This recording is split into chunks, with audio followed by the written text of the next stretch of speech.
1 in the morning. He's been directing and prepping and acting all week, and he was tired. He was still just like commanding it, knew what he needed, knew what he wanted. This is how I direct. I was very proud of my brother. He was blasting through it, and it's always tough. It's always, you're always thinking. I got your back, though. It's always, you know, every second counts. But yeah, it's been great. Thanks for the question, though. Well, every second counts because every second is worth so many thousands of dollars, and you're responsible for all of it. Also, these, you know, you guys, these are like these are longer than 12-hour days, and when you're directing, you're there from the beginning to the end. And when we're just coming in as the actors, you know, we're not in near that amount of time. Acting, so the fatigue, I imagine, is it's the acting and the directing at the same time. That's when it gets you. This is the most. This is by far. You're in this whole episode. I'm in this whole episode, and it's so difficult. So the scenes that I'm not in, it's great. You can watch them, you can move on. This, that. The ones that I'm in, I don't know what the hell is going on. I don't have time to watch it back. I just go, was that good? Okay, great. The show's run back and forth, and check it out before you move on. I try to, but I don't have time to check. I can check for like maybe two seconds. I play it back and I move on. I mean, it's just. Let me ask both of you this, because I did a little acting and directing in college, not the same. But as an actor, when you the first time you directed and then went back to acting, did you find that you learned things that you didn't know as an actor? Been in charge of the whole production that helped you then? I had a profound respect for the amount of time and energy and craftsmanship that goes into creating a 1-hour episode of television.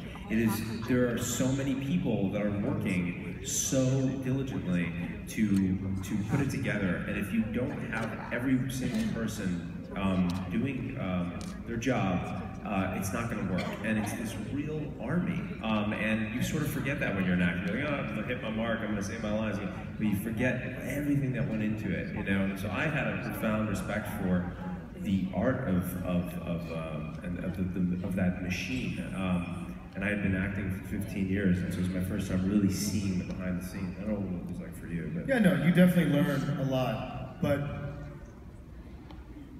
it's also, as a director on the show, I mean, obviously as an actor as well, but as a director on the show, literally, when I was directing, I literally just wanted to tell the best story.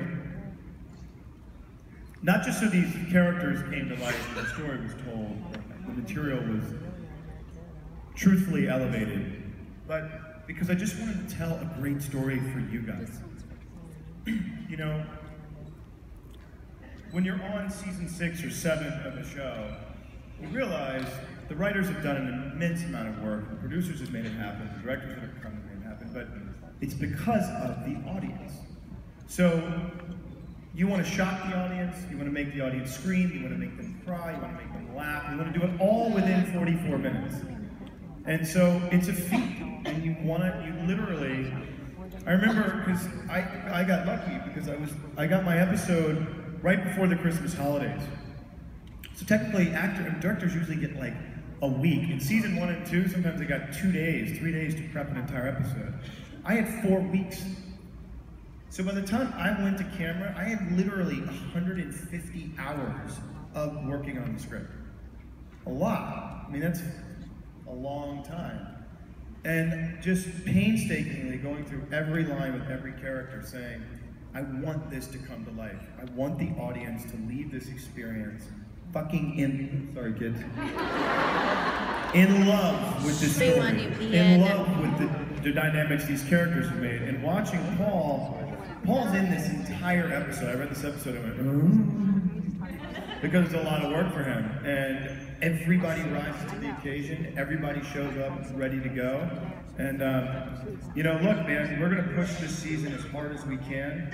I remember some of the stuff I was doing this season that was just so wrong that everyone loved it. So, we're going to continue to just do that. So bring on season 8. My brother. You got 4 days left. 5. And there is some sick stuff coming up too. Yeah. There's 6 stuff already. Yeah, it's good stuff, man. So thank you guys again.